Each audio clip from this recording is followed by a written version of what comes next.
The truth will set you free, but first it'll piss you off. That's what we're talking about today. The top 10 harsh fitness truths when it comes to different aspects of your training, diet, and psychology that you have to get behind. Why?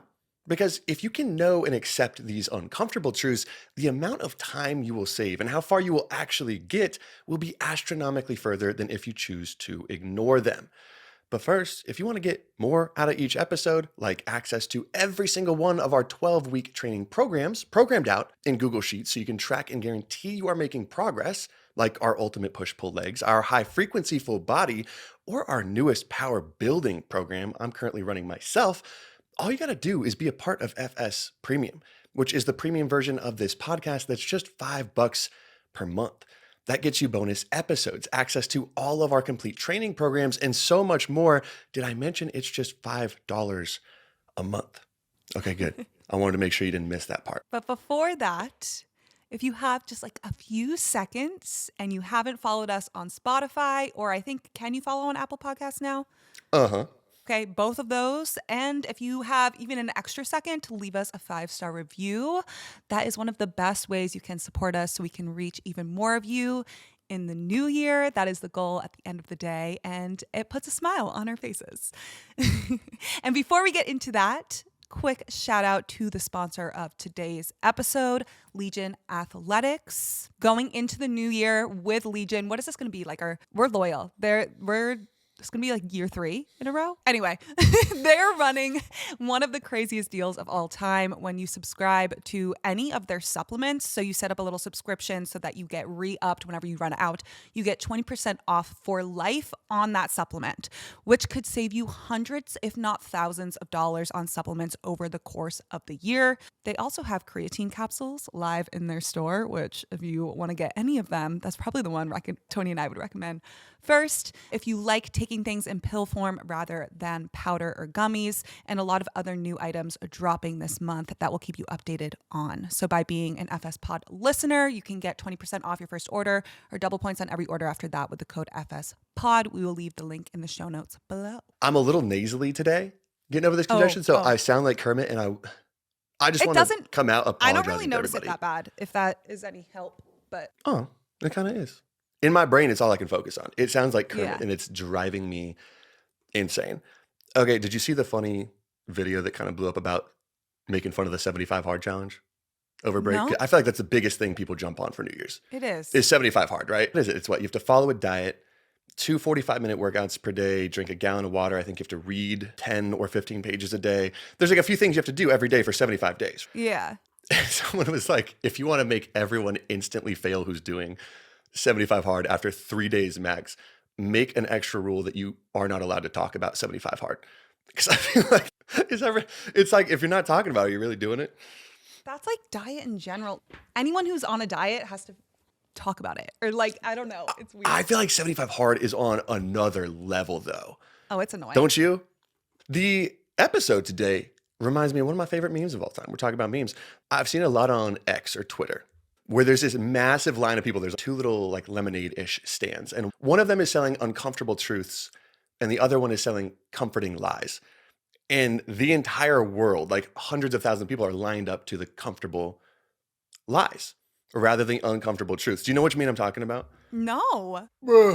Okay, I'll show you to you after this. Because that's true a lot of the time. People would rather be comfortable and know that they're not doing the best, or know that that might not be the truth, whatever it is. A lot of people choose that rather than something uncomfortable that'll get you where you need to go. Yeah. That's the essence of this episode and what people face a lot of the time going to the new year. It's easier to take on new goals because I feel like holidays is just so freaking chaotic most of the time. Yeah. That once that's over, you're like, oh my gosh, I have room to freaking breathe. And I can actually try new things instead of, traveling every week, just being constantly behind at work, whatever it is. It's hard to start new things in November, December, towards the end of the year. And I feel like people that choose to ignore these truths are the ones that end up over and over again come February, maybe March if you're lucky, end up falling off. It's because they're just trying to ignore the hard things, the uncomfortable things, and they just want to try and get past those. And you can't get past the truth.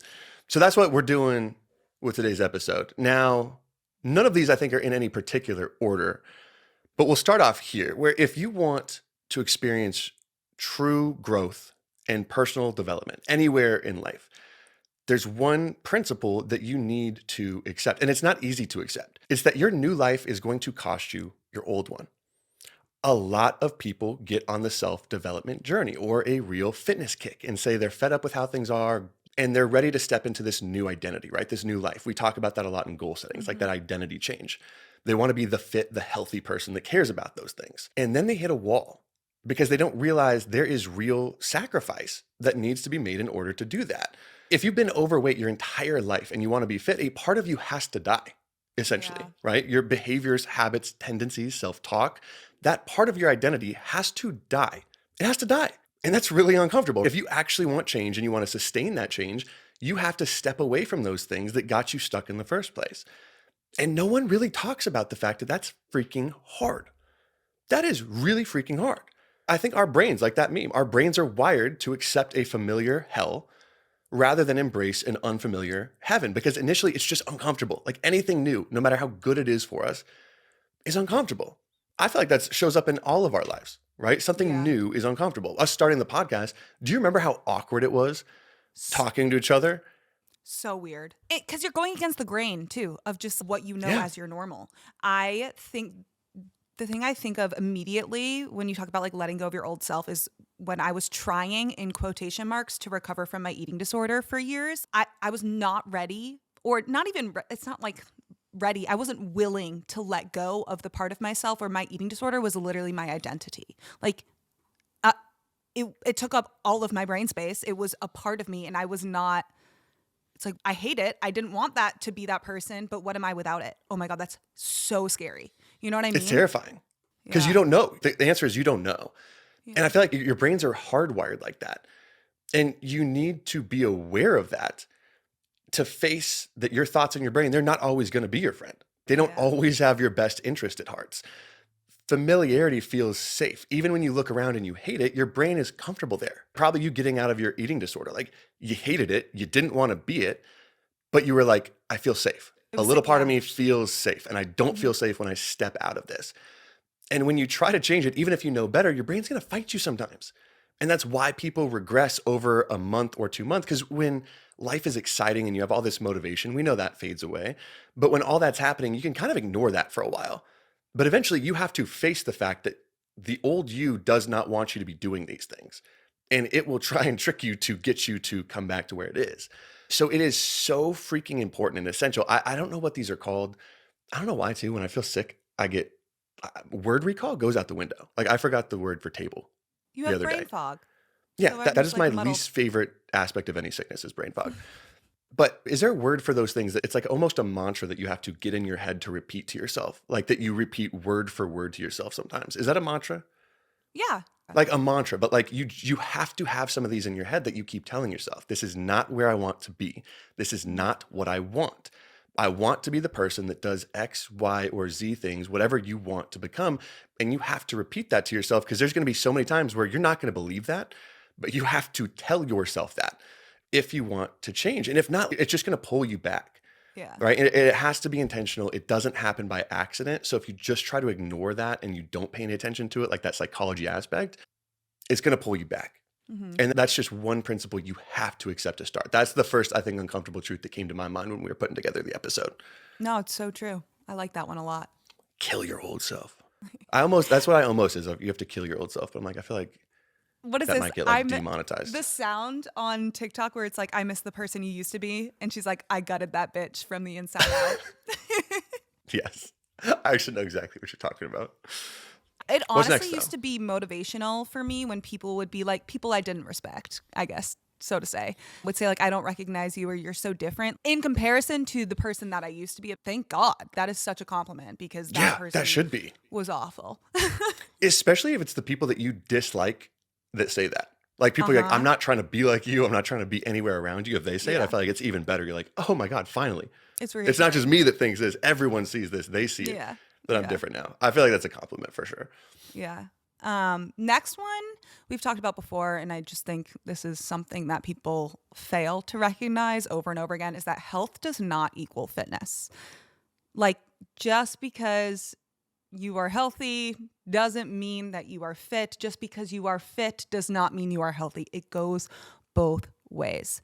And I think it's easy to think about this a lot in terms of body size, I think is where it comes to the surface the most, because people will associate skinny with being healthy, or Totally. super, super, super lean with being healthy, or even like the other way. Of course, like Tony and I, we have given our take on this. If you are obese, your health is going to be at stake. But Mhm. not fitting the mold of being super skinny, like having a little fat on your body, does not mean that you are unhealthy. There are extremes of both spectrums. There are so many factors to consider when it comes to your health, and body size is just one factor. How much you exercise, your lean body mass, genetics, sleep, stress levels, your dietary habits, cigarette and alcohol use, being physically fit versus being skinny. So, so different. And I think social media paints this picture that fitness does equal health because it's what you see, Mhm. right? It's the norm. It's what you get used to. You see someone extremely shredded with a six pack all the time, looking their leanest, looking perfect, and you automatically associate that six pack with health. Yeah. You don't know what someone had to go through to get that lean. Now, there is the small group of people that are genetically blessed. They don't have to do anything to have that six pack. They just look like Mhm. that. Or some people have to work harder than others. Like there is that camp. So I don't want to ignore that. But I think it's easy to just automatically assume that that's the norm. And it's not. And it's hard to get in our brains that like, even if you desire to look this way, it doesn't always mean that that's going to be the best for you. So fitness, the true definition of fitness is the condition of being physically fit and healthy. And we have moved further and further away from that. Health is the state of complete physical, mental, social well-being, not merely the absence of disease or any health ailment. So kind of thinking about those definitions can be helpful. I hate to use my personal experience all the time, but I feel like it's the most relatable in terms of like when I was the leanest I ever could be, I was the most unhealthy. I was going to such extremes to be so, so lean. And you automatically can assume, okay, yes, if you're that lean, you're going to, if you have some nutrient deficiencies because you're constantly in a deficit that is too low for you. If you get into eating disorder territories, there are consequences that come with that. People can assume that. But I'm not talking about, like, you don't have to have an eating disorder for this to be unhealthy. It can also be the sacrifices that you are making when it comes to your social well-being. So what lengths do you have to go to be this lean? Are you sacrificing your relationships? Are you choosing to not do things you enjoy? Are you constantly stressed and preoccupied about food and working out? Is it taking away from your life to be this way? Now, like there are bodybuilders who will come online and openly tell you, this is not how I live my life year round. This is not my Yeah. normal. Like, I don't want to promote this because what I have to do to get this physique is not healthy. I am not doing this year round. And that transparency is so like helpful, and it's definitely much needed. I still think there's still a disconnect. Like I feel like people truly refuse to believe Yes. it sometimes. Less now for sure than like 8 to 10 years ago. I think this was peak pre short form video social media. Like when Instagram was just pictures and people didn't have time Yeah. to talk and explain things. That's what fitness was. Like in 2018, 2019, that's what fitness was, stills of just six packs, ass in your face, ripped delt, whatever it is. The physique was the only thing posted because you couldn't talk about what else comes with it or what else there is for health. And Yeah. people automatically assume, not even that people were telling others, like the shredded people, right? You flash your six pack. It's not like those individuals were necessarily telling others, like, this is what health is. This is what wellness is. They weren't really saying that, but people were connecting the dots, I feel Yeah. like, oh, that is shredded, zero body fat. That must be healthy. Yeah. I think it was more of those connecting the dots. And I think it still exists today for sure, but I think it's cleaner because a lot of people, like what you just said, like the leanest you were was also the most miserable you were.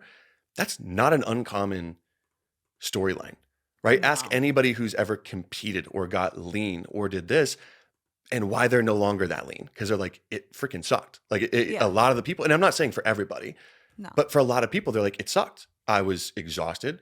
My hormones were crashed. I had no sex drive. I was cranky all the time. I was feeling like crap. My body was breaking down. I think for me, it's like And don't take this. I am never going to be that person that's wanting to look good naked that's totally fine. Feeling confident in your body, that is a fine goal to have. I'm not that person to be like, you can't have aesthetic goals. Like, we are not that podcast that's going to say that. It's the extremes, and it's the level of the detriment to your body, like how hard you have to go to get to a place that is just so unnatural for your body to be at, that you are sacrificing not only your physical well-being, but your mental well-being, psychological, social, everything. And that's what people don't understand. That sounds super dramatic. That's the reality of it. That's what you don't see behind the scenes. And then you could go look at someone's blood work too, who's been competing. I would actually love to do this, competing for a bodybuilding competition, and they're not eating a variety of foods. They're going to have a lot more like nutrient insufficiencies. Also eating in a big calorie deficit, like energy and fatigue levels are going to be higher. If you're doing that constantly all the time, you're putting your health at risk. Yeah. You look at bodybuilders' blood work post shows, and it's usually some of the most unhealthy blood work you ever see. Yeah. Yeah. It is. It's freaking nuts. Which, okay, to your point, it's like, I think everyone should push their body to their limits, especially like physically changing. I think that's a freaking awesome thing to do. And especially just so you can experience it and know what it's like. But you're totally right. Like, we're not saying not to do it. I think it's dope to do. Looking good is awesome. It breeds confidence. But at least what's going to happen when you approach that? Because I feel like if you think, if you're like, I'm going to feel great and look great, when you start to look better and you're like, oh my God, I'm not feeling good. Like, something must be wrong.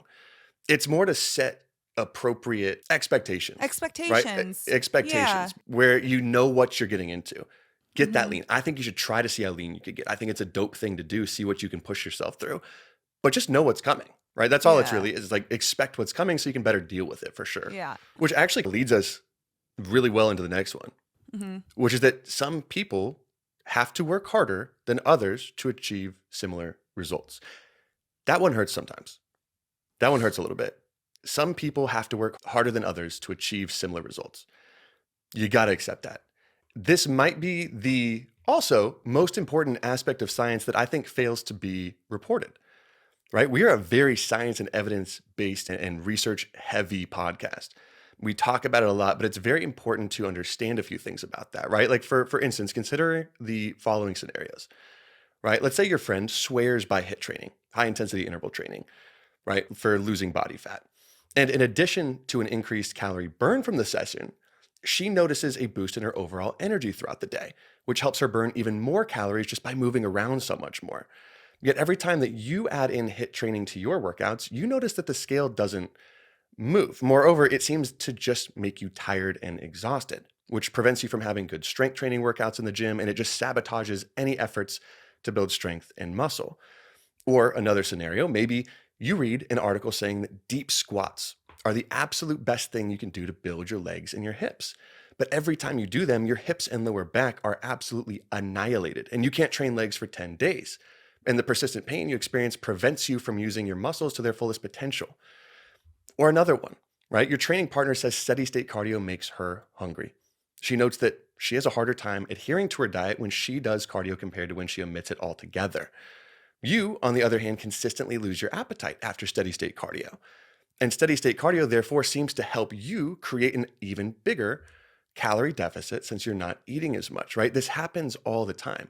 A gym bro saying that all he has to do to build these freaking awesome pecs is a couple sets of push-ups to failure at the end of each workout, and that's all he does. But you need 15 to 20 hard sets of incline dumbbell press, flies, cables, everything to just barely move the needle, right? How can we really know who's right? And the answer is maybe everybody's right. Maybe. We'll put a caveat there, right? All the time, the point is that we like to turn to research to tell us how to structure our diet and training programs. We do it all the time. And studies certainly can act as guidelines or great starting points, but we have to remember that in general, research reports averages. That's important. Research reports averages. And that individual responses to exercise or to certain dieting methods can vary so dramatically from one person to the next. Averages don't really provide us with this information. And I think a lot of the time people forget that, especially I see in like the heavy evidence-based camp.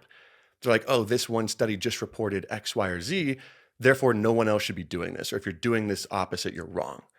I hate those camps. I hate when they talk in absolutes like that.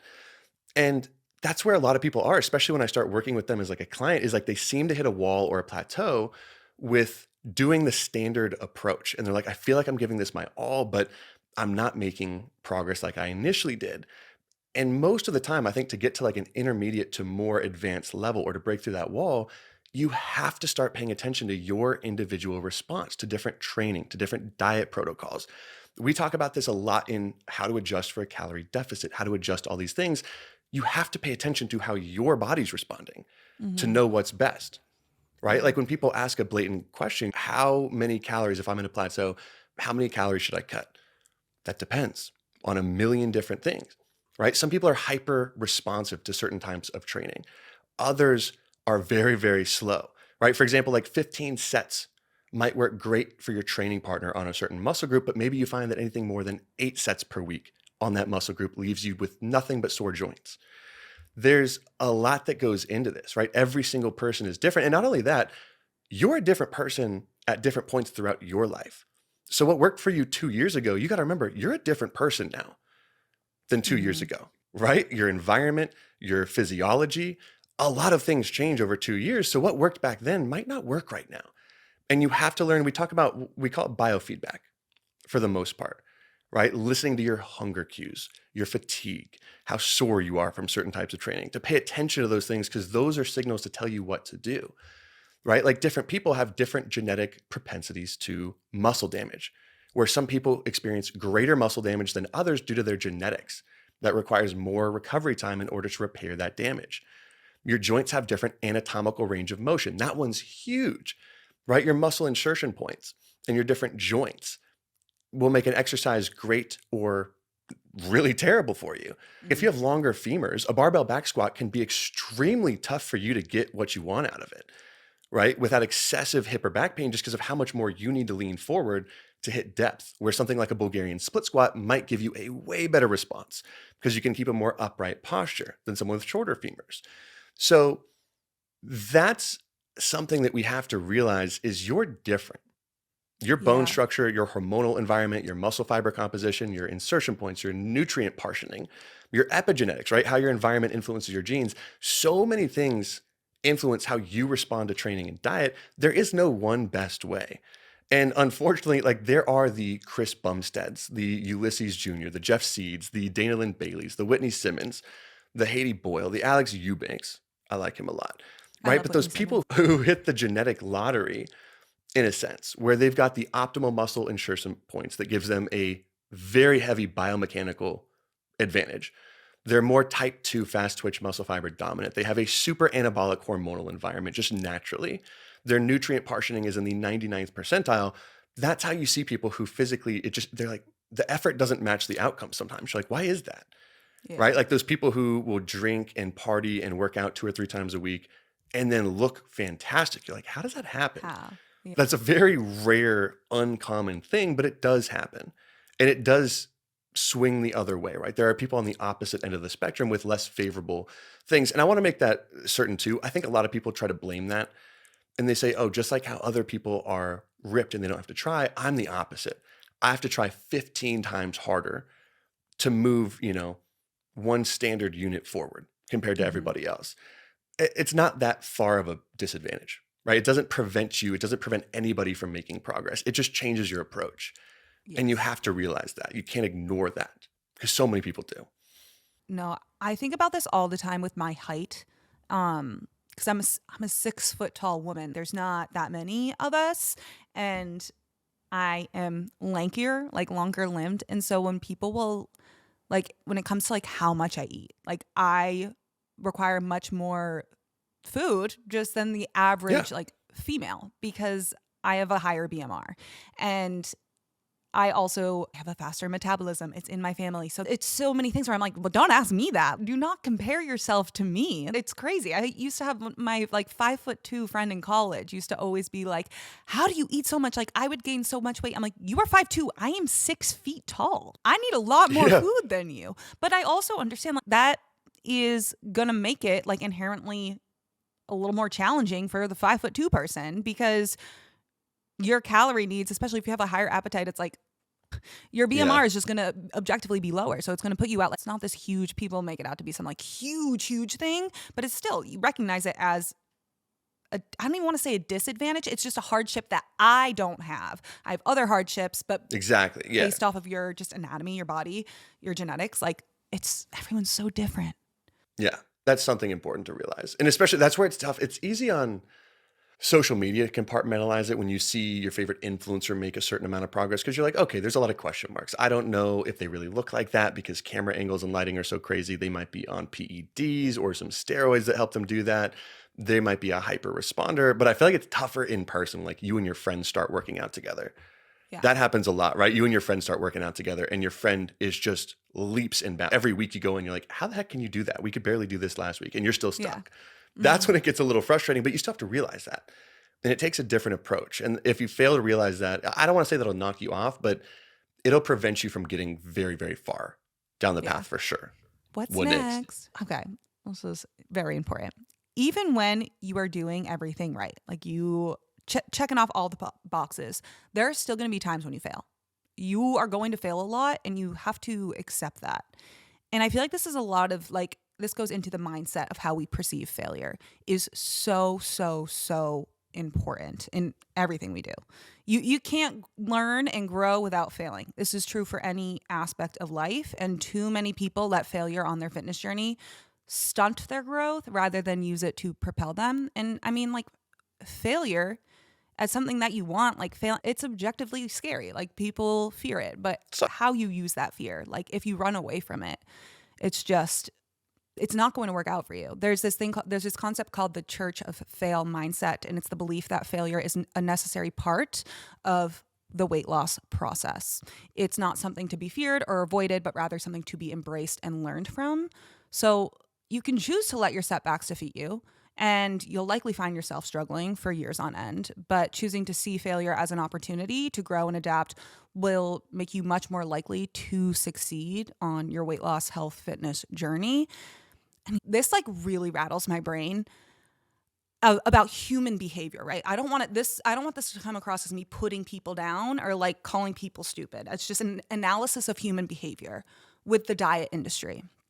And these crash diets, these fad diets, that consistently do not work for people, that people consistently fail at, that they will then voluntarily choose to do over and over and over again. That is something that genuinely, like it, because it's collectively, like societies as wholes, like can do that. Yeah. And it's something that's very fascinating to me because I'm like, why haven't we collectively been able to adapt as a society to learn from that? Because we recognize it. How have we not identified it yet? But it has been identified. Like we know it's the behavior change, the moving away from that, the learning from that has not happened. It's something that like really does rattle my mind. I didn't want it to come across as like people are dumb. I can't believe you can't learn from that. No, because it's large populations of people. Like this is a huge problem, or else the diet industry would not be prospering continuously year after year after year. But I think like in terms of, I mean, no, go ahead. Oh, sorry. I was like, it 100% has to just come from expectations of what people define as what is failure and what is success. Because like we know this and we talk 100%. We're probably going to talk about this in one of the next truths. Progress takes time, like more than a day, more than a week. But most people measure their success based on like the scale, which is a good tool. It can't do everything, but it's a great tool to have. So if that tool is telling them after 7 days that something is working well, like a crash diet, when you starve yourself and you have diarrhea for like 7 days straight and you drop 5 pounds, people's brains are like, that's a feedback loop, right? It's like, oh, that works. That worked. And then when it finally stops working weeks down the road, I think people have already accepted the fact like, oh, the diet did all the things that worked. And now for some reason it's not working. Something's not working. So I think in their brain, when they move past it, they don't look back and be like, oh, this diet failed or that diet failed or this thing failed. I think they find another reason for why it failed. I feel like that's what happens. No, I agree.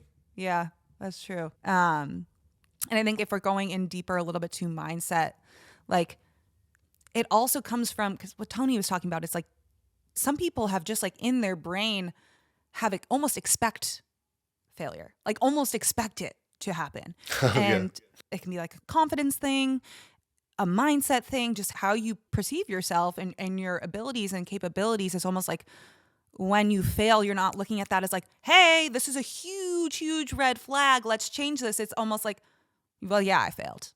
Of course I did. This is inevitable. Self-deprecation in life is just so easy to do. It's so easy to just be like your biggest critic and mean to yourself and just let things slide because yeah, like of course I failed. I'm a piece of shit. People can have that in so many things. But I feel like we've talked about like growth versus fixed mindset before, but just like a reminder is it is so important to foster a growth mindset in just life, and this will trickle into health and fitness. And it's just, you believe that intelligence and talent and success can be developed with practice and effort.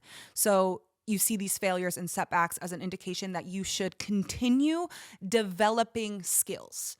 So you failed at your diet, you didn't meet your calorie deficit, you haven't gone to the gym much, like the scale hasn't moved, you're not at the muscle mass that you want.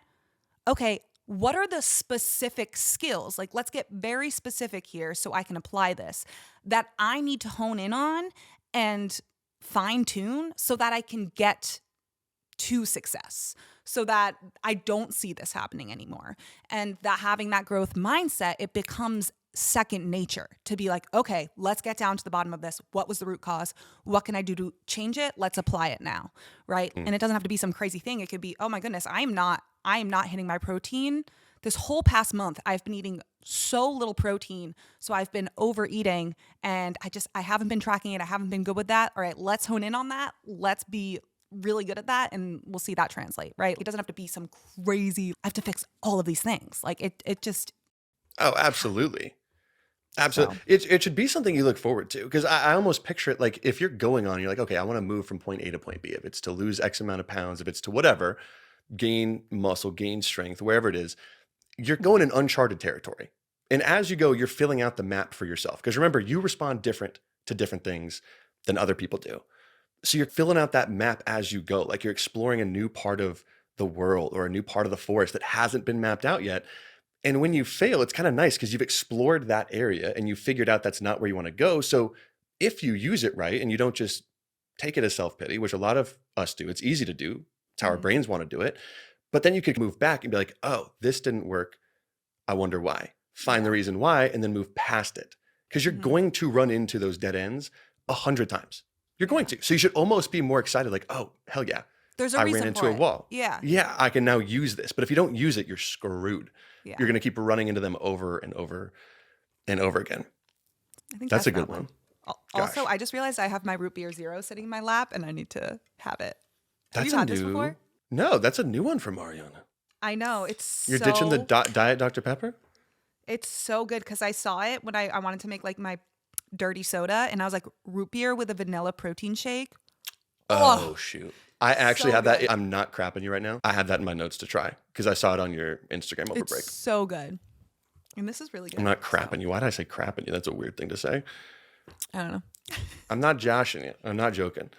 Yeah. And I think that's last note on there that I think is important is like, you're going to do the right things. And this is why it's important to not just use the scale as your one metric for progress. You could stick to your meal prep and hit every single workout of the week, but the scale could still go up. And that's because the scale is a fantastic indicator, but it is a lagging indicator. You have to understand that. In 1 week, it is not going to tell you what's happening. It's only the trending data you get by taking more frequent, like daily weigh-ins over time that starts to give you a trending line. That's why I think the app Happy Scale is fantastic, because you could do every little thing right, but at the end of the week, you could look worse in your progress photos. The scale could go up. That doesn't mean you're not making progress, right? That just might mean you're retaining water a little bit differently, or you slept poorly the night before, or you had a high sodium meal or a different meal time. There's a million different things. So you have to use things other than the scale for your progress. Because if you just use the scale after a week or two, it's going to drive you insane, especially if that's all you're looking at. Because I know that's something really frustrating, and it's because dieting and training is hard. Right? It's not like this is a walk in the park. Like you're hungry, you're kind of cranky sometimes, you're probably sore a little bit.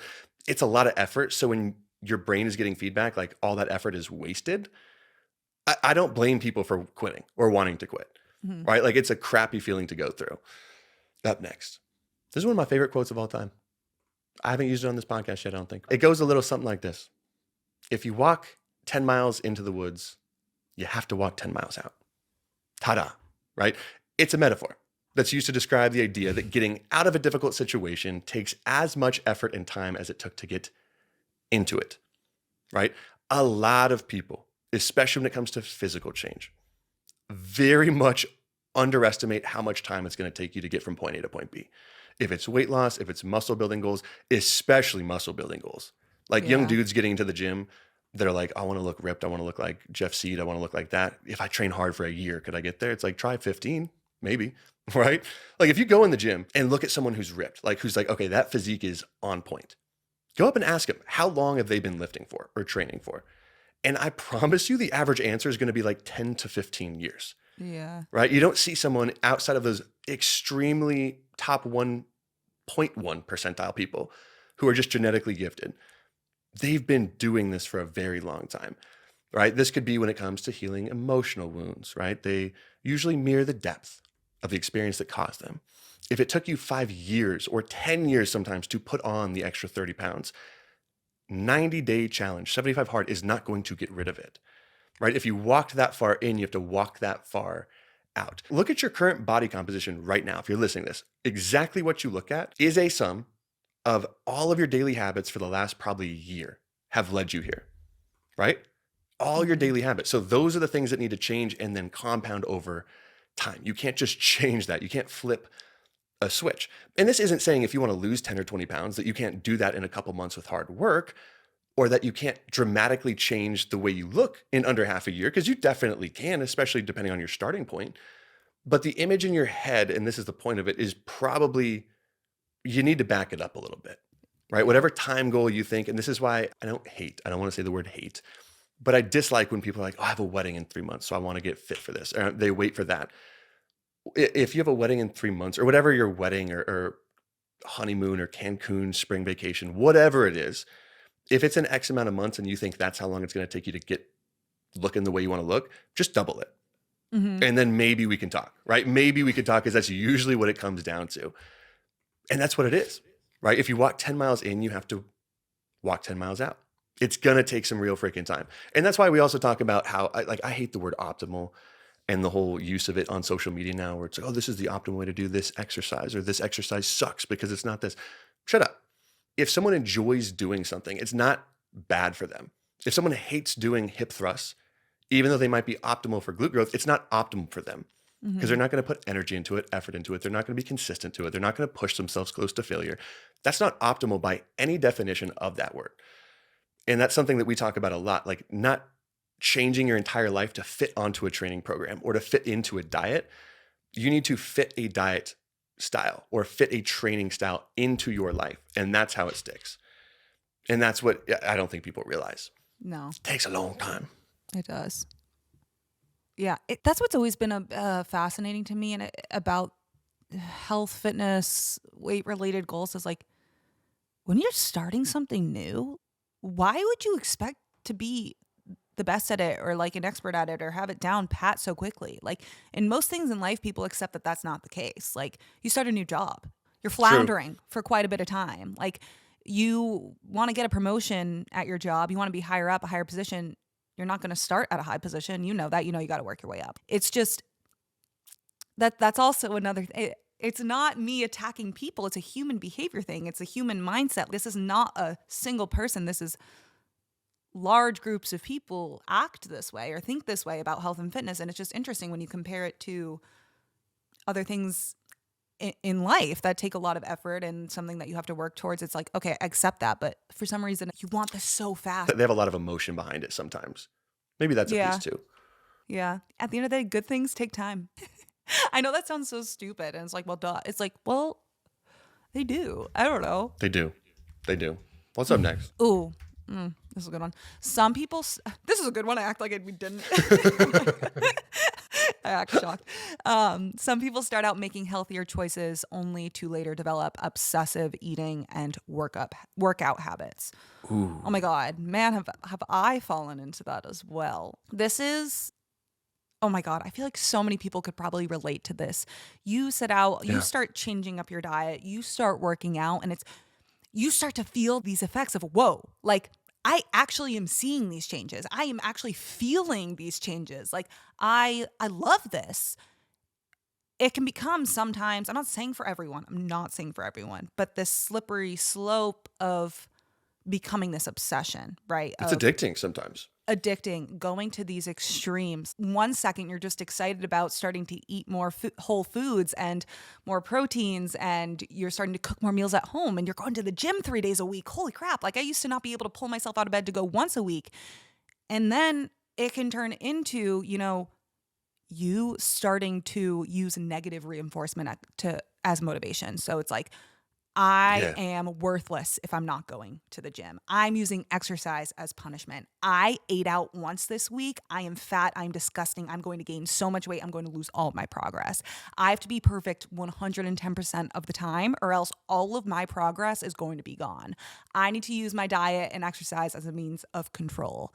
I don't really know what my why is anymore. Why am I doing this? You can kind of lose sight of that. You start to fall into fear-mongering claims about nutrition, exercise. You start to look at food as black and white, and it's all of a sudden you're like, hang on, how did this happen? Yeah.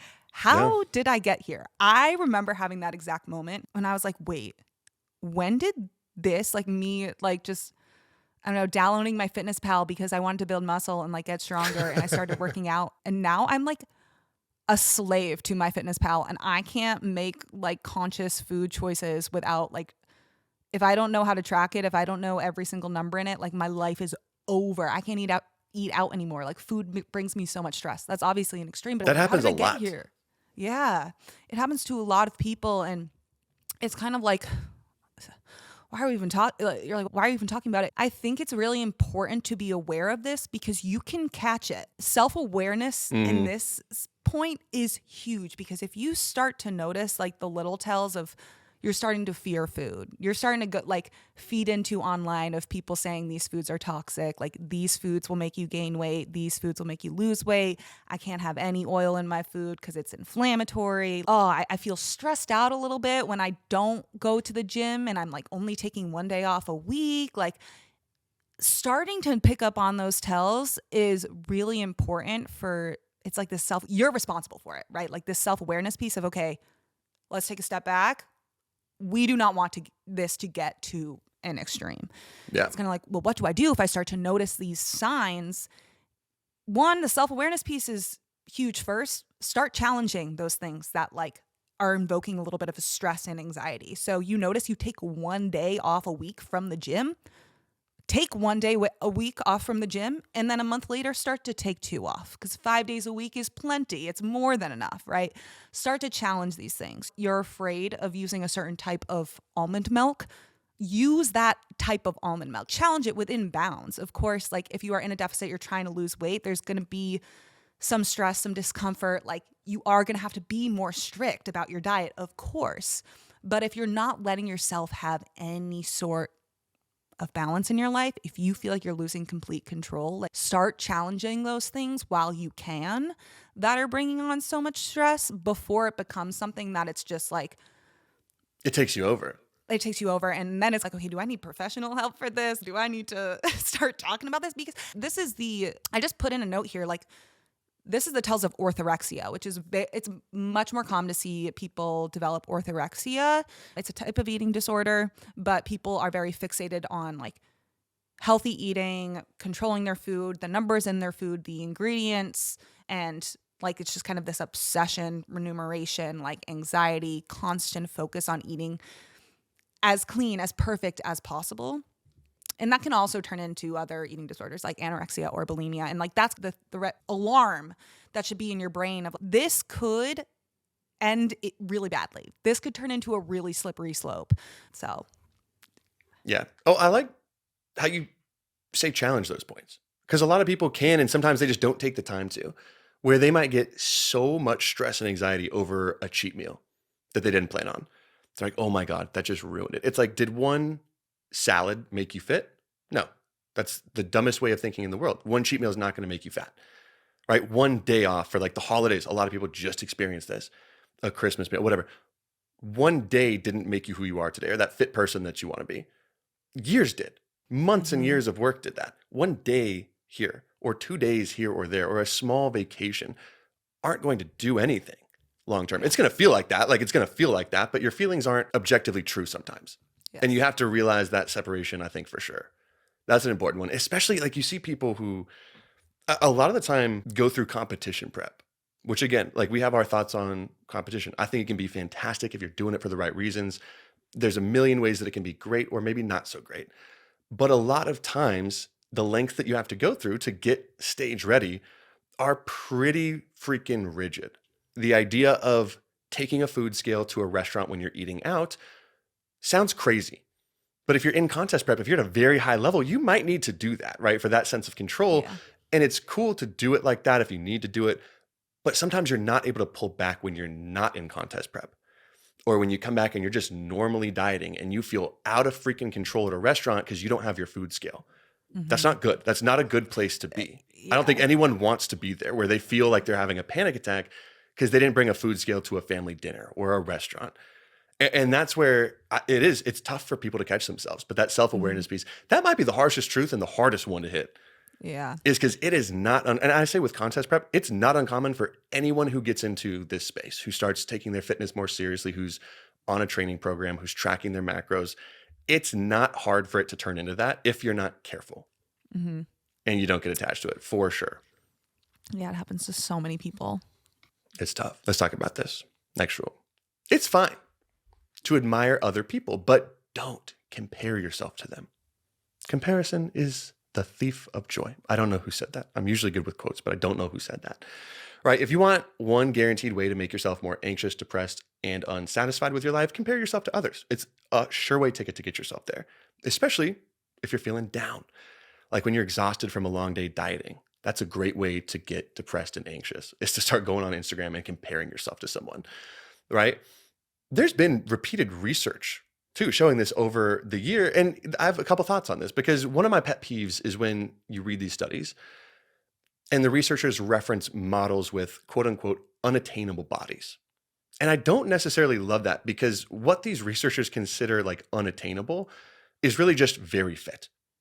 It's quite attainable. And I don't like when someone says unattainable because when it comes to almost any body type, nothing's really unattainable if you follow the right training and dietary principles, right? How long and how hard you have to push to get there is one thing for sure, but there's this problem that just like we talked about earlier, about how different you are from a million different units, right? From a genetics, from an epigenetic point, than everybody else. You with the same amount of muscle and the same amount of body fat as anybody else is still going to look different. Where you portion your fat, where you store your fat compared to someone else's, the muscle insertion points to make maybe muscles pop or appear more 3D compared to somebody else, right? You and your friend could both have 10% body fat. He could have a shredded 8-pack and you could maybe barely visibly see like your top 2 abs, but you have the same amount of fat, right? But you're going to compare yourself and you're going to feel like that's terrible. And I think one of the quotes that I've shared a couple times on here that I freaking love, it was from Naval, about why comparison, and this really helped me get past it in my early days in fitness. It's because, did you ever go through a comparison phase where like it did eat you alive? I feel like everyone does, or most people do. I know I did for sure. Absolutely. But this really freaking helped when I was battling that because it put logic to it. And I'm like, oh, wait a second. Comparison really makes no logical sense. Because all comparison is, it's kind of cherry picking all these little inputs from different people's lives, right? I want this person's body, but I want her money and I want that guy's personality and I want those people's relationships. And I think that's a very lazy way of thinking. Like you can't just have that one quality from that one person. You'd have to be that entire person with that one trait you're jealous of. And like, do you really, really want to trade your entire life and everything in it for what that person does, right? With all of their stress, all their personal problems, their age, their health, their self-image, all the trauma and baggage that they have in their entire life, most of which, by the way, you don't even have a clue about because social media is where you're comparing yourself and that's just a highlight reel, right? But if you're not willing to do a complete 360 trade with somebody for everything in your life for theirs, then there's no point of being jealous for them, right? Because you don't get to have one little aspect like they do unless you have everything that comes with it. And usually what you're jealous of is not what's going to make you feel good once you get it. I think a great example is looking at like Robin Williams, the actor and comedian, right? How many people do you think was like, wow, that guy's charisma is off the charts. I wish I could be like that guy at parties. not knowing how badly he was struggling with depression, substance abuse, degenerative neurological disorders before he ended up taking his own life. No one knew that until it happened. He was the seemingly happiest go lucky dude in the world, and he took his own life. People don't know that. Yeah. And I think a lot of time people just spend time on that hyper obsession of, I wish I could just be like that person or have what they have. You don't know what they have. That one little tiny quality of 1,000, there's a lot underneath. It's like the tip of the iceberg, right? You don't know how deep it goes. Mhm. And I think most of the time, what's that? Oh, I hate how many quotes I'm dropping a day. What's that one quote where it was a mother and his kid, and the kid was complaining about his problems, and the mom said, if everyone in the world was out in the open and they went and threw their problems out in a pile so you could see everybody's problems, you would take yours and run. That one Wow. hits. If everyone Yeah. threw all of their problems together and you could see it, you'd be like, holy crap, give me mine back. I don't want anybody Yeah. else's. That's how I feel. Like I'm diabetic. And at first, like the first year, I was butthurt about it. I'm like, this freaking sucks. I have to give myself an injection every time I eat. I was afraid of needles. I was like just very self-deprecative. And then I realized that I'm like, there are literally millions of things that I am so thankful I do not have to deal with, that I would take this over that in a heartbeat. Mm-hmm. I think that puts it in perspective for a lot of people because they think about the good, but they don't think about the bad that comes with it. Yeah, I agree. We should have a quote counter for Tony on this episode. I know. He's up to you've like got 4 some- today. It's not good. I probably butchered like half of them too. I think you've had some good ones. I'll take it. I'll take it. What's up next though? I feel like this next one it's kind of like we've alluded to it this whole time, but mental health is just as crucial, if not more crucial than any other aspect, but it's usually the most ignored. And everything we were just talking about, like all of the harsh truths, you could tie some sort of your mental health like playing a role in it. Like some For sort of real. place where your mental health is lacking, that's going to play a role in this. And Tony has mentioned this before, so I took this from him, but he has mentioned like the inner game is so what's going on the inside. So your mental health, motivation, discipline, self-control, having a fixed versus growth mindset, like how you perceive the world. That's all your inner game. That is the hardest part. And it is so true. Your mental health is what allows you to have the motivation and drive to do what is difficult, to do what is hard. It is so much easier. Like this is an example. It's so much easier to make hard decisions in the morning after a good night's sleep. You're feeling well rested. You're feeling more motivated. You're feeling like you have a clear mind versus at the end of the day, you've had a stressful day at work. You're tired. Maybe you're hungry. Like maybe you have a million things on your mind that you need to do. So making these hard decisions like cooking a healthy meal and working out is going to be harder. And that's just like a small example of how much a role like your mental health plays into your motivation. It is huge. And that's just one tiny example. And your mental health is going to influence so many factors that are going to indirectly influence your success on your health and fitness journey. So how you manage your stress, how your sleep health is, how your relationship is with yourself, with other people.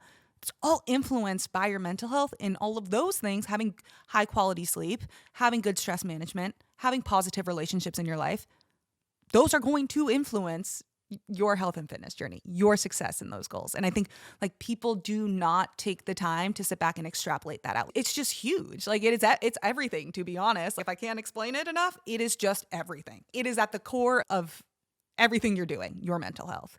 And it's oftentimes what separates people who are successful and who aren't.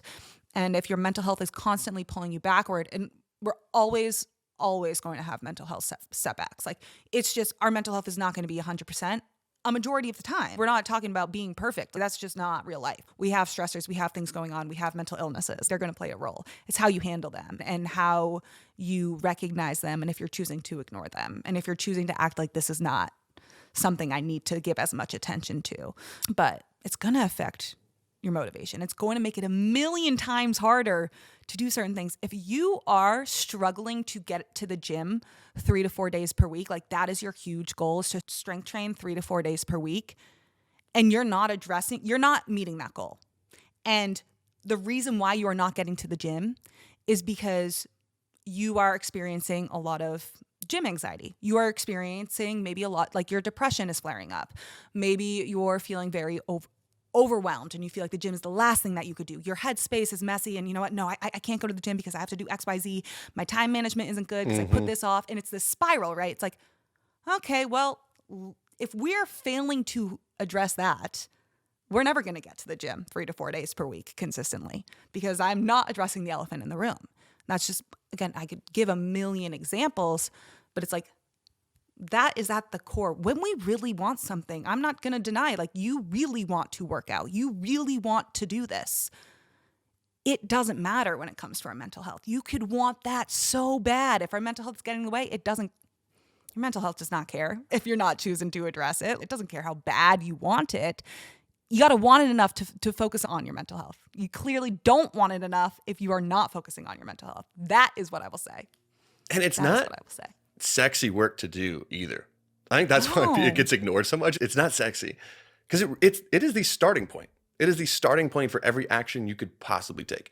Like a great example of this, I use it all the time, maybe because I'm a sleep princess.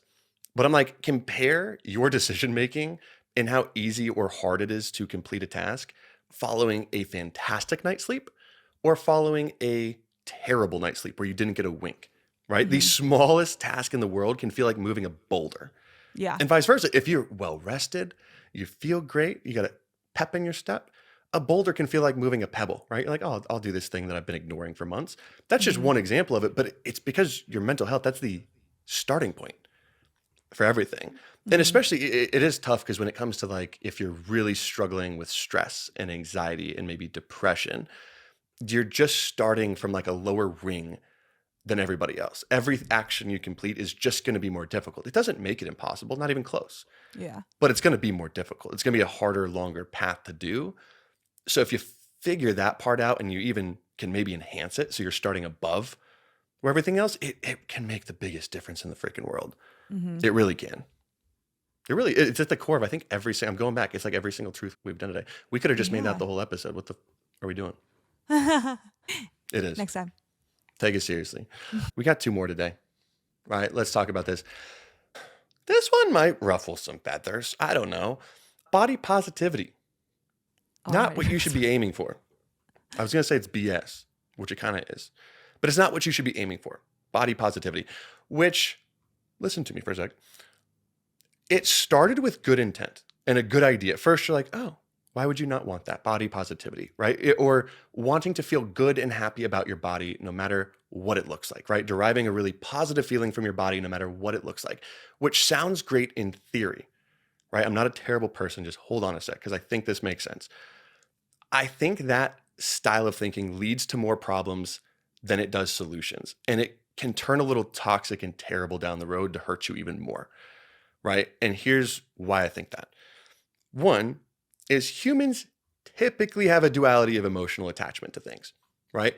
If you let one thing give you a positive emotion, you're automatically kind of signing an agreement to let it give you a negative emotion when it's no longer giving you what it is, right? That's just, you can't just have one without the other most of the time. You see this when people have money and then lose it. It's like, could you be happy without money? Yes. Are you now that you had it and lost it? No, because you were attached to that thing giving you positive emotion. And body positivity, it encourages strong positive emotions tied to specifically physical traits. But if those traits change, e.g. weight changes, you age, your illness, right? It's going to lead to the opposite feeling. And that's not a good thing because your body it's not static. It's not staying the same. It's ever changing, right? The second reason is it's this very overemphasized look on physical appearance, right? Which, fun fact, you are more than your body, if you did not know that. Sometimes people need that reminder, right? The body positivity movement, while it's still trying to encourage self-love, it still keeps the conversation centered on how you feel about your physical body rather than shifting the focus on who you are beyond that.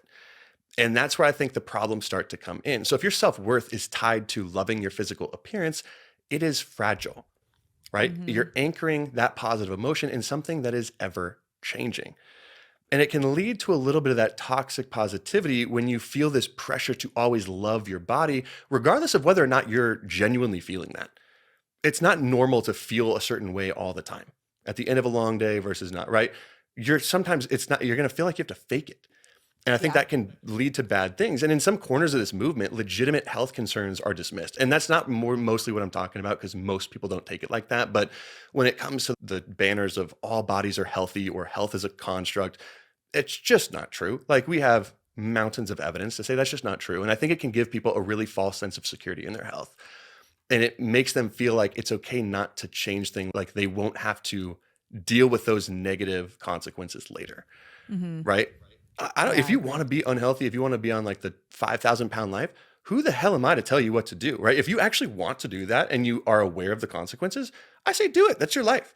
Yeah. Right? But at least don't pretend like it's not bad for you, or don't pretend like it's not going to have negative consequences. That's where I think the problem is coming from. And I think you actually introduced me to this idea very first a long time ago, which is where you really should be aiming for like body neutrality, which I think is a better way to look at it. I believe, right? Did you Yeah. talk about that like eons ago when we first started, where you really don't derive any strong feelings, positive or negative, solely based off your appearance, right? So where body positivity is more centered on how you feel about how you look, and how you can feel kind of on like this performative or forced on certain days to feel that way, and it ties your self-worth to physical traits.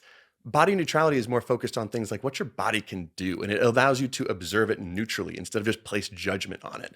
And it reduces the emotional dependence on how you look. And it ultimately just encourages way more sustainable choices. Like, I think a lot of those crash diets and things come from this attachment to judge yourself based on how you look. And it's just not, you shouldn't feel good or bad, right, about how you look. You shouldn't. You should just be able to look at it objectively and be like, oh, here's what I'm dealing with. Here's what I want. Are my actions aligned with that? I think that is a big thing that people need to realize, because I think on a surface, body positivity sounds great. You Yeah. should love the way you look. And I'm not necessarily disagreeing with that, but you should just be careful with what you're signing that agreement for. Mm-hmm. And like what you're getting positive emotion from is a very dangerous, slippery game to play. Yeah. Oh, and I I forgot still about like that. I struggle with my body image. Like, I do. And it's sometimes depends on the day, but when I am like really struggling, I practice that indifference. You know what? I am not feeling my best, but I'm not going to look in the mirror today. I'm just going to ignore it. My body is a vessel. It's getting me through. I am not going to analyze it. I'm not going to self-deprecate. It is what it is. I don't feel good about it. I don't feel bad about it. I don't want to recognize it right now. I don't want to. And that's not a mindset. I'm talking about this as someone with body image issues, right? That's not a mindset you want to have 100% of the time, because then it's kind of like it becomes negative because you're never having any Yeah, positive if you just feelings ignore it towards all the time. Yeah. right?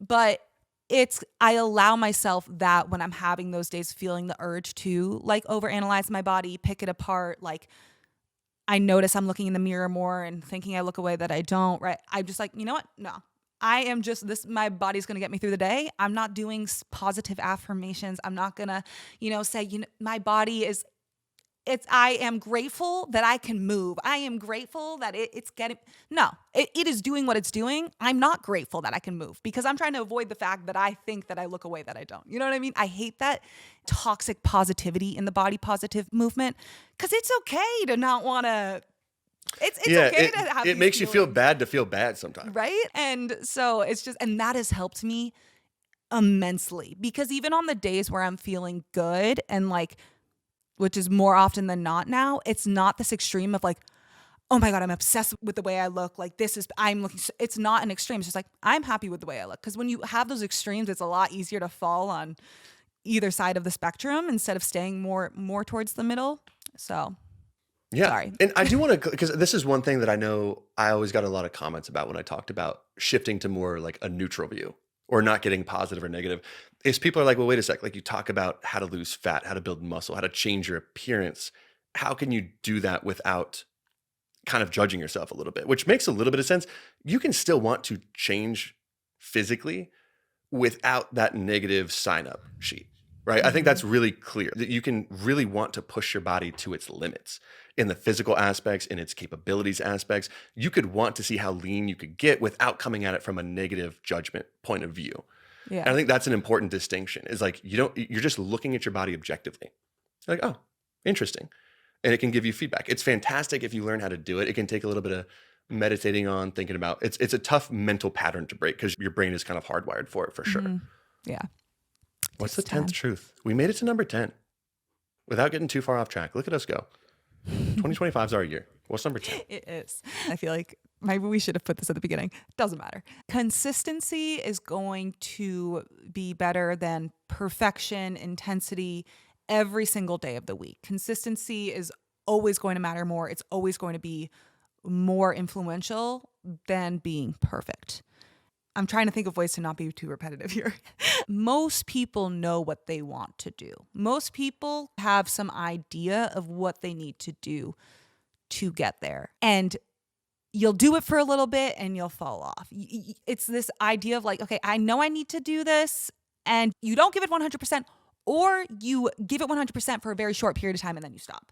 You'll have this all or nothing mentality where it's consistency is looking at this greater scale. It's not, am I perfect at everything every single day of the week? Because that is not sustainable. Can I be consistent in meal prepping 2 meals per week, weekly? Yes, I could do that.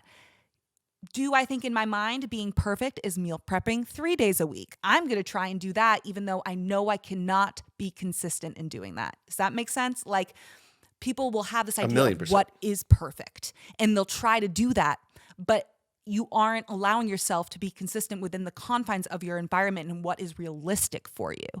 You would much rather tee it back on something, on like a meal prep goal, so to say, and be consistent in that than every now and then sticking to your goal of meal prepping 3 meals per week. Was that, I wanted to give an example there because I felt like that was confusing at first. Absolutely. Yeah, that just popped a new idea in my head when you talked about that. Is like if I had, when I went through this, a very open Sunday for some reason, and I took my freaking time doing everything perfect for meal prep, right? It took me like probably 3 hours in putting everything, cooking everything fantastic, portioning it right, cooking, storing it, everything. And it made the week a lot easier.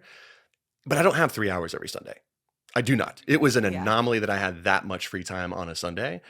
And the next week I'm like, I can't, and I just didn't do anything. I had an hour, but I'm like, well, I can't do that. And that's pretty freaking perfect. That's what I want. Those are my standards. So I'm not going to do it at all. Not planning at all for the week. Obviously ended in a pretty not great place. Eating off my diet, eating what I needed. 100%. That was a great analogy. Thanks. You're the analogy. You're good at analogies. I'm not that great at them. But it's kind of like this, I don't know, changing one habit at a time that you can be consistent with is, oh my God, it's going to be so much more impactful in the long run than trying to do this complete 180 with your life out of nowhere. I think about this in the sense of, I don't know if this is just a me thing, but it's like, oh, it's 2 a.m. and all of a sudden you're like, oh, you know what? I'm really going to get my life to get together tomorrow. I'm going to do this, this, this, and this. I'm going to be so healthy. It's like this manic motivation. It's like this really random that you get in the middle of the night. And you wake up in the morning, you're like, I can't do that. And that's a normal thought to have. Like, you're in your rational brain. Oh, wait, no, I can't. Of course I can't do that. And I feel like people do that with diet and weight loss and everything when it's not 3 a.m. and they're having a manic episode. It's kind of like, oh, I'm going to do this all at once and starting tomorrow, it's going to be great. And you have this realistic headspace about it when it's just like, no, that's not realistic. Like, you actually can't do that. And it doesn't mean there's anything wrong with you. You just don't have the time. You don't have the energy. You're going to be overwhelmed, and you might be able to do it for a little bit, but then you're going to fall off. And this is the idea of like, when we were talking about failure is inevitable, I'm not talking about failure that you set yourself up for. You shouldn't strive to always be in a position where you're like, oh, I could have prevented that. You know what I mean? You're going to have moments where you're going to learn from it, but it's like there's certain failures now at the point that you're at that are 110% preventable. If we are consistent, we are going to avoid failing at so many more things. Let's look at the context of my environment, my life, my schedule, mine, not someone else's. Let's look at diet first. What is one habit that I can consistently change first? And then let's look at exercise. What is one habit that I can consistently, I really feel like I'm going to be able to do this. And it's not this manic thought of like, oh yeah, all month I'm going to be able to change my life. It's, oh, all month I'm going to have this protein goal. I can absolutely hit this. What do I need to put into play to make sure that I get there? And it's one thing, but then it's going to become more habitual because you've been consistent at it. Forming a habit requires consistency. Once it's become a habit, okay, let's start to move on to the next thing. And everyone's going to have a different capacity for what they're able to take on in the beginning. And as they go, and everyone's at different positions. So you might be able to take on more things and make more changes up front. But that is my spiel on consistency. Yeah, well, sorry, I just feel like I had a manic rant about that. Do you ever have moments where you're like, where did I just pull all of that from? Yeah. And then I try to like recreate it. I'm like, what did I do leading up to that? So I can recreate it. Yeah. Because people are, be honest, if you're listening to this, you're overconfident when you feel good. You're a little cocky motherfucker. When you feel good, when you got a good night's sleep, when you're feeling like all this energy, you're like, oh, and you commit to things. Like when you have those like little manic things, it's because you're feeling motivated and creative and it's exciting. So you're like, oh, I could totally do this. And people always forget when they're putting pieces together, because I don't doubt it. When you're committing something in your head, like I'm going to do 6 days a week at the gym, when I'm doing this, when I'm whatever, when you're feeling great, if you always felt great, no doubt in my mind, you could stick to that. You could be consistent with that. But people fail to recognize that that is a very fleeting feeling most of the time. That motivated, like what you're feeling right now in the first couple weeks after the New Year's, it's a lot of room and space and you can finally breathe and you're probably getting good sleep and you're more motivated. Don't think about the things you could do right now when you feel this way. Think about the things you could do on your worst day. What habits could you do when you are having the worst day of your life? When your boss yelled at you, when you got a crappy night's sleep, what could you do those days? That's what you should build your plan around, right? Because I would promise you, the person right now who's motivated, who commits to 6 or 7 days of training every single week in this hardcore 75 hard challenge, whatever, versus the person who's realistic and is like, you know what? I'm going to do a 4-day split at the gym each week. I can do 4 days a week. I'm going to do a non-restrictive method of dieting. I'm going to track my macros, hit my protein, hit my calories, but allow myself to do other things. Fast forward 6 months, I would bet my life savings that that person who's doing less will be way further ahead than the person who's trying to do it, because they're going to crash and burn when life isn't picture perfect, when it's not a fairy tale. 1,000,000%. I do that too. That's why it's like, it's a funny thing to do when you are, I think it's funny when you go grocery shopping after a workout because your endorphins are high, you're feeling healthy. When you buy all these healthy snacks and treats and then it's later that night and you're like, what the hell was I thinking? Like, this is terrible. And then you have to DoorDash something or whatever. It's kind of funny when you trick yourself to do those things. Picture if you could do whatever you're thinking about committing on the worst of the worst days. And if the answer is still like, it would be tough, but I could do that, that's what you should be sticking to. That's going to move mountains. Because that's, I don't know, like I've had that trait for my life where I pride myself on being able to push harder than others to get above average results. Like I get a lot of motivation from like, oh, you're going to quit and stop working at 5. I'm going to go to 8. Oh, you're going to go to 8. I'm going to go to 10. Like I get a lot of motivation from that. And I struggle with this a lot of times when I try to start new habits or new whatevers, is I keep thinking is what is the much I can possibly take on. And I totally, like, I should follow my own advice. 100%. I do not think, could I do this on my worst days when I'm starting most of my new habits? No, I need to follow my own advice. But it's something I've struggled with a lot because I get a lot of motivation from that. And it can be beneficial in some areas. But if you're someone who's struggled to make meaningful progress a lot, you probably should stop thinking that way, at least in this aspect of your life, for sure. That was good. I didn't have to blow my nose once. That was good. That was a longie. That was a good one. A little treat. We've been saving it up over the holidays. Whatever you got into over the holidays, if you got into Beast games, that's my new obsession. Mr. Beast's Amazon game show. You seen that? No. Bro, go to Amazon Prime. Watch the first episode, and if you're not hooked, Mr. Beast is a genius. That's my New Year's advice for y'all. Go watch Beast Games. It's freaking nuts. You probably got let down from Squid Games and the ending was bleh. Is it a TV show? Yes. Amazon Prime. If you have Prime Video, go watch Beast Games. You and Jack tonight, go watch it and you will be hooked. It's freaking nuts. That's my New Year's advice I'm going to leave you with. What's yours? What are you going to leave the kind people of? Read a book. Read a book. Which one? If someone had to start reading a book, if I'm like, you know what? I want to read a book that you read. What book should I read? That I read?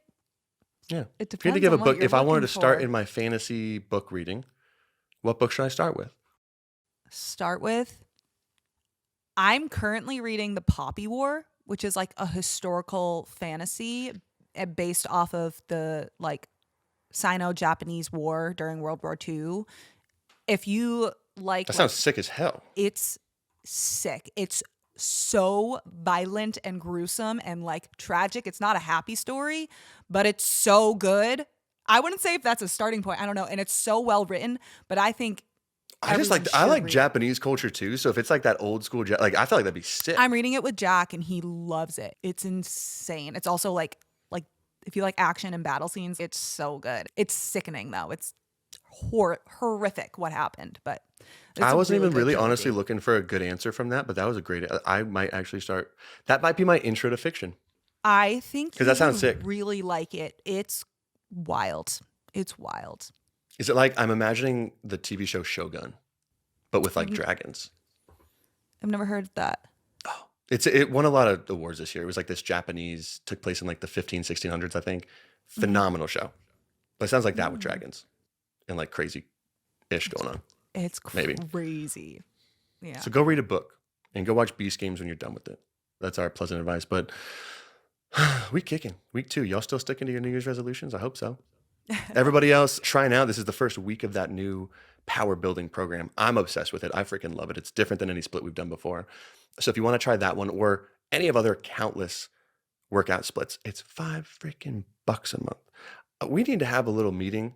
You and I, a little power meeting. We should probably be charging more for these, but we aren't. $5 a month. Get it while you can. Be a part of premium. Get it Everybody while else it's will hot. talk to y'all this Friday because we got a nice how to track your food how-to video this week coming out. Another promo of FS Premium because you get all kinds of crap, fun stuff over there. So we'll see everybody else this Friday and next Monday for our normal listeners who we still love very much. Ta-ta. Love you.